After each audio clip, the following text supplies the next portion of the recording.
Bonjour à toutes, bonjour à tous. Je suis ravie de vous retrouver pour ce 7e Facebook Live tout au long du mois de décembre. Je vous laisse vous connecter, arriver tranquillement. Cette fois, j'ai branché mon micro parce qu'hier, je l'avais sur les oreilles, mais il n'était pas connecté, donc ça ne servait strictement à rien. Erreur de débutante. Bienvenue, bonjour à vous. Faites-moi des pouces, des cœurs, des commentaires pour me dire si vous m'entendez bien, si vous me voyez bien.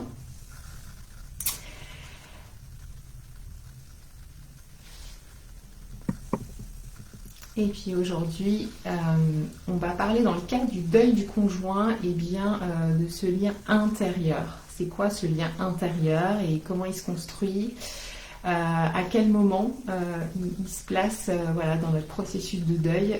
Je vais parler de ça aujourd'hui. Et peut-être aussi vous rappeler que si vous mettez en dessous de cette vidéo le hashtag YellowWoman,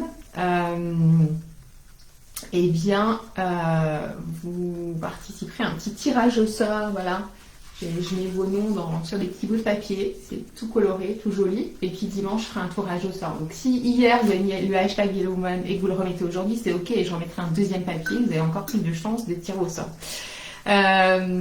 Pourquoi YellowWoman? Alors, peut-être que je le précise parce que je me rends compte qu'il y a pas mal de nouvelles personnes sur ma page. Il y a à peu près 2 ans et demi, presque 3 ans maintenant, lors d'un appel de groupe avec mes clientes, il y a une des femmes de mon groupe, Aurélie, qui a une quarantaine d'années, qui était veuve avec 3 enfants et qui parlait de ce statut de veuve. Et elle disait, j'en ai ras-le-bol sur les papiers administratifs de cocher cette case veuve. En plus, c'est moche, c'est vieux. On pense tout de suite, quand on pense au mot veuve, à une mamie de 95 ans, habillée tout en noir, la veuve sicilienne, dont la vie est terminée. Elle disait, moi, ça m'insupporte ce mot veuve et j'aimerais qu'il y ait un autre mot dans la langue française. Et puis en réfléchissant ensemble, non, il n'y a pas d'autre mot dans la langue française pour nommer une femme qui a perdu son conjoint. Et donc, en plaisantant comme ça, lors de l'appel de groupe, en Zoom, en vidéo, je leur dis, moi je vais trouver un nouveau mot, on va inventer un nouveau mot ensemble, quoi. Et puis c'est vrai que pour ceux qui me connaissent et celles qui me connaissent, moi j'aime bien le jaune. D'ailleurs sur mon livre, voilà, vous voyez la couverture de mon livre Revivre après lui, elle est jaune. Sur mon site internet, il y a beaucoup de jaune. Et puis je me disais, les femmes qui sont dans mes programmes, au bout de quelques semaines, quelques mois, il y a une vraie transformation qui s'opère et elles sont beaucoup plus lumineuses, elles sont beaucoup plus radieuses. Il y a quelque chose de solaire qui commence à se dégager d'elles, comme le soleil, comme le jaune. Et donc du coup, j'ai inventé ce mot qui est un mot anglais, oui, on me l'a un peu reproché, mais j'assume, qui est yellow, le jaune en anglais, et puis woman, femme. Donc, et c'est comme ça que maintenant, dans mon groupe privé où il y a toutes mes clientes, c'est le groupe des YellowWoman. Et c'est pour ça que j'avais envie de lancer le hashtag YellowWoman et puis de faire ce tirage au sort tous les dimanches pour pouvoir vous offrir mon livre. Donc voilà pour la petite histoire, pourquoi YellowWoman. Donc effectivement, c'est juste un mot qui est inventé et oui, c'est un mot anglais. Alors je sais que les femmes canadiennes qui me suivent, que j'accompagne, elles n'aiment pas trop ce mot. Mais c'est comme ça, j'assume. Et en tout cas, si vous mettez ce hashtag sous les vidéos, là tout au mois de décembre, vous participez à ce petit jeu qui est assez rigolo. Et il y a des personnes qui m'ont écrit en me disant, mais Rachel, moi j'aimerais l'acheter ton livre. Eh bien vous pouvez l'acheter sur mon site en fait, rachelgalerne.com, et je remettrai le lien sous cette vidéo. Vous pouvez aussi télécharger le premier chapitre gratuitement, donc ça fait à peu près une 30aine de pages. Vous avez tout le sommaire, vous avez la préface de Charlotte Sagorin-Goulet et vous avez le premier chapitre. Donc ça vous donne aussi une idée de savoir avant de l'acheter, parce que souvent on achète plein de livres, on ne les lit pas, de savoir si vraiment ce que je partage ça vous parle ou pas. Donc il y a plein de monde de connectés. Bonjour Brigitte, bonjour Christine, bonjour Delphine, bonjour Virginie, bonjour Ad. Bonjour Maria. Super. Bon, je vais démarrer. Donc, concernant le lien intérieur. Donc, ce lien intérieur, en fait, il se construit tout au long de notre processus de deuil. Il se construit notamment à un moment donné quand même assez précis dans tout ce processus de deuil. Il se construit souvent autour de 1 an et demi de deuil, 2 ans de deuil. Qu'est-ce qui se passe à ce moment-là? C'est que les supports qui nous liaient à la personne, c'est-à-dire les photos, les vidéos, peut-être des enregistrements sur votre téléphone, et bien enfin, à un moment donné, tout ça est figé, ça n'évolue plus. Sur les photos, votre conjoint, c'est toujours le même, sur les films également. Voilà, la voix, si vous écoutez en boucle peut-être un message qu'il vous a laissé, c'est toujours le même message. Donc ces supports, ils diminuent. Nous, en fait, on continue à avancer dans la vie, nous on change, on va peut-être chez le coiffeur, notre voix elle évolue, etc. Mais en fait, ces supports-là, ils ne changent pas, ils sont statiques. Et qu'est-ce qui se passe? Il y a des choses autour du sensoriel aussi qui commencent à diminuer. C'est-à-dire qu'il y a beaucoup de femmes qui me disent, voilà, je vous dis au bout d'1 an, 1 an et demi, qui me disent, mais Rachel, j'ai l'impression, et c'est une impression, on peut bien le noter, de ne plus me souvenir du son de sa voix. Donc la mémoire auditive qui baisse. J'ai l'impression de ne plus me souvenir de l'éclat de son regard. J'ai l'impression de ne plus me souvenir de sa peau. Donc j'ai cette sensation que je ne vois plus la personne, voilà, je n'imagine plus ses yeux, je ne me souviens pas de ses yeux, de son regard, je ne me souviens pas de sa peau, je le vois plus, je le sens plus. Et ça, en fait, ça amène un moment de panique, parce que les personnes, qu'est-ce qu'elles me disent? Mais je vais l'oublier, mais c'est horrible. Et vous pouvez même avoir l'impression, à ce moment-là, de perdre la personne une seconde fois.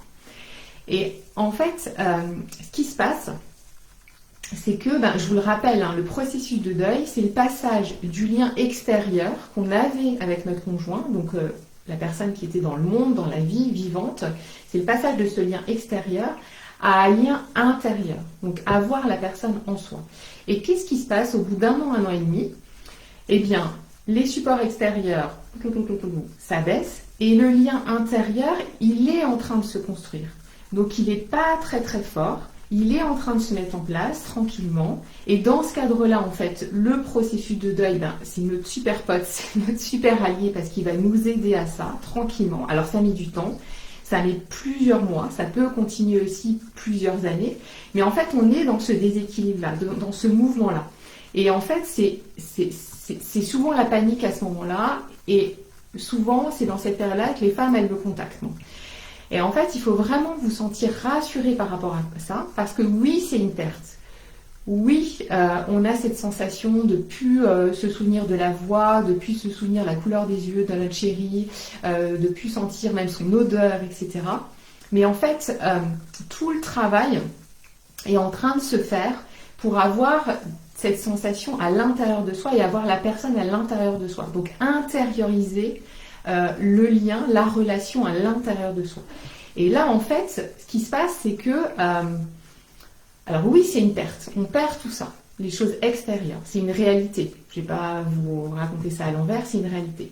Mais qu'est-ce qui se passe? On est en train, grâce au processus de deuil, d'intérioriser ce lien à l'intérieur de nous. Et donc la personne, elle va être en nous. Et on va avoir un lien intime. Enfin, c'est de l'intime dans l'intime. C'est hyper proche. C'est un peu comme si on gardait en nous l'essence même de la personne qui n'est plus là. Donc, et ça, en fait, ça met du temps tranquillement à se construire. C'est lent, c'est long, ça met plusieurs mois. Ça continue au-delà aussi des années. Parce que je vous le rappelle, faire son deuil, ça n'existe pas, ça ne veut rien dire. C'est plutôt le deuil, en fait, qui nous façonne, c'est le deuil qui nous fait. Et si on dit faire son deuil, ça voudrait dire qu'il y a un début, qu'il y a une fin. Donc, un début, on voit très bien qu'il y a un début. Mais en fait, il n'y a jamais de fin. Parce qu'on va vivre ce deuil jusqu'à la fin de notre vie, ça va faire partie de nous et on va avoir la personne dans notre cœur, dans notre corps, avec nous. On va établir ce dialogue interne avec la personne tout au long de notre vie. Ça, c'est important de le dire. Alors bien sûr, vous ne serez plus dans les émotions aussi vives, aussi violentes que vous vivez actuellement, mais cette cicatrice, en fait, on la garde. Moi, je l'ai et je l'aurai jusqu'à la fin de ma vie. Et vous également. Ça, il faut être clair là-dessus. Et ce qui est important de préciser, c'est que le manque aussi, on l'aura toute notre vie, on va l'apprivoiser, mais il sera là. Et on peut très bien avoir une relation intime, un lien intérieur vraiment très présent, très puissant avec la personne, à l'intérieur de nous, et en même temps ressentir toujours ce manque. Donc c'est pas un truc qui annule l'autre, quoi. On avance comme ça en parallèle. Donc ça, c'est vraiment important de le savoir. Alors souvent on me dit oui mais Rachel, alors c'est difficile hein, d'en parler de ce lien intérieur parce que c'est vraiment une sensation qui est particulière, qui est difficile à décrire, je trouve personnellement. Mais peut-être que voilà, certaines personnes qui sont voilà, à 2 ans, 3 ans de deuil, peut-être le ressentent et peuvent le décrire là dans les commentaires si vous voulez partager votre expérience là-dessus. Ça n'a vraiment rien à voir aux sensations qu'on peut avoir dans les premiers temps du deuil, des sensations vraiment de perte, d'abandon. Il y a vraiment une autre sensation qui arrive au bout d'1 an et demi, 2 ans de deuil. Et ce lien intérieur, oui, on me dit souvent, mais qu'est-ce qu'il faut que je fasse pour construire ce lien intérieur ? Alors, il n'y a pas à faire.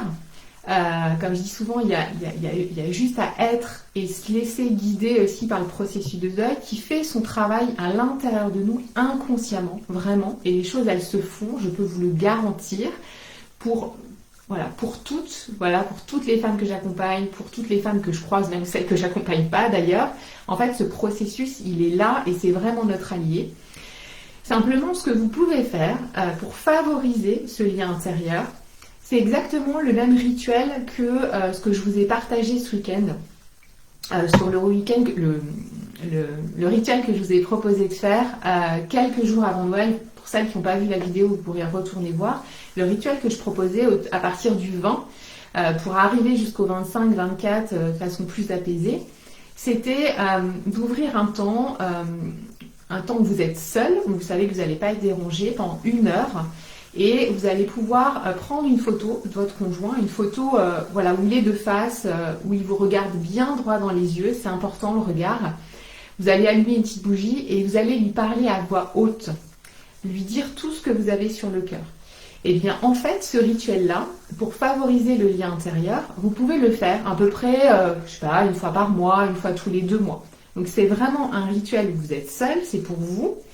Vous parlez à voix haute avec votre conjoint. Alors, est-ce qu'il entendra, est-ce qu'il n'entendra pas ? Je ne sais pas. Peut-être que certaines, vous allez me dire oui, je sais qu'il m'entend parce que vous avez des convictions par rapport à ça et une certaine spiritualité, et c'est ok, et d'autres vont être un peu plus sceptiques. Mais j'ai envie de dire, ça va être en fonction de vos croyances. Mais en tout cas, les choses, elles sont aussi d'abord pour vous. Donc le fait de le verbaliser à voix haute, ça apaise aussi énormément. De lui dire tout ce que vous avez besoin de lui dire, tout ce que vous avez sur le cœur, tout ce que vous avez envie de lui raconter, tout ce que vous avez envie de lui dire, peut-être que l'amour que vous lui portez, la gratitude que vous lui portez pour tout ce qu'il vous a appris, tout ce qu'il vous a donné, tout son amour, lui raconter peut-être votre journée, enfin ce qui vous vient vraiment, mais le faire vraiment à voix haute et pendant 1 heure avec cette petite bougie allumée, dans un contexte où vous vous sentez bien, relâché, etc. Moi, mes clientes, je vais leur donner une petite visualisation par rapport à ça pour qu'elles se sentent bien, avant et après. Mais voilà, donc ça peut être aussi un rituel que vous pouvez continuer, en fait, après Noël, 1 fois par mois, 1 fois tous les 2 mois, le faire, parce que ce rituel-là, il favorise aussi la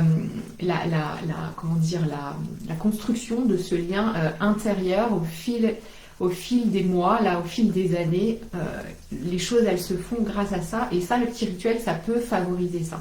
Donc, il y a juste à essayer. Alors, quelqu'un m'a dit l'autre jour dans les commentaires, justement ce week-end, quand je parlais de ce rituel pour Noël, mais en fait, moi, si je lui parle 1 heure, je vais lui en vouloir. C'est ok. C'est ok d'en vouloir à son conjoint qui n'est plus là.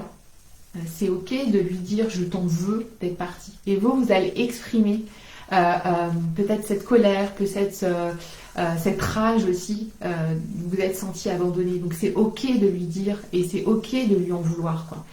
Il n'y a aucun mal à ça. Et ça va vous permettre aussi de vous apaiser et de vous aider à favoriser ce lien tranquillement à l'intérieur de vous. Donc je ne sais pas si c'est un peu plus clair pour vous ce lien intérieur, si certaines le sentent un peu autrement, mais c'est vraiment un lien hyper hyper intime et comment dire et notre cœur, j'ai envie de dire, c'est ça que j'ai envie de vous dire aussi peut-être aujourd'hui, c'est que notre cœur et notre esprit sont assez grands en fait pour accueillir cette absence et cette présence à l'intérieur de nous. Vraiment, ça j'en suis persuadée, mais vraiment persuadée. Je vais lire vos commentaires. Bonjour Virginie, merci de nous donner de ton temps, merci avec grand plaisir. Dites-moi si ce que je viens de vous partager, ça fait écho chez vous, ça vous parle. Est-ce que... coucou Myriam, coucou Evelyne, Vanessa, bienvenue, il y a eu du monde sur ce live.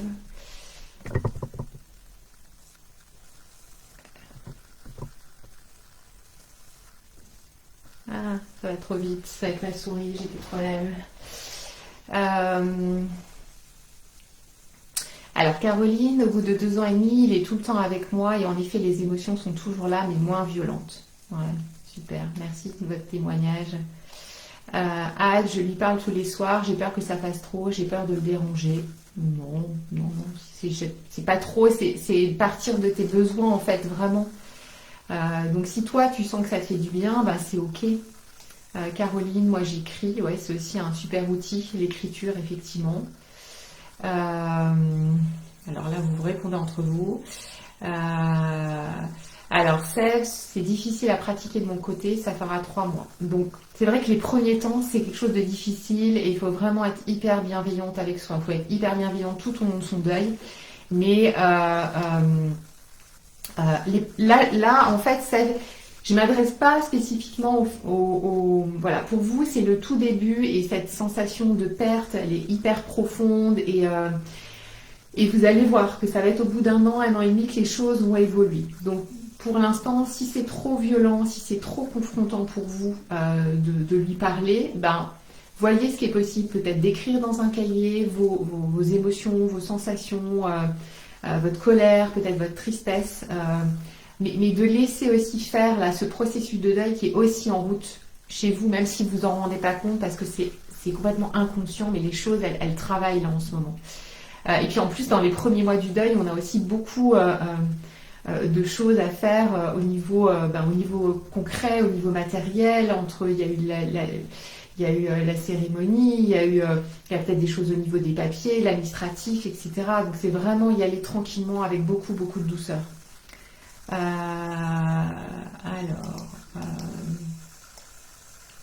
Delphine, nous sommes les détenteurs uniques et vivants des souvenirs communs avec le défunt et c'est précieux. Ouais, c'est précieux. Bonjour Anne-Marie.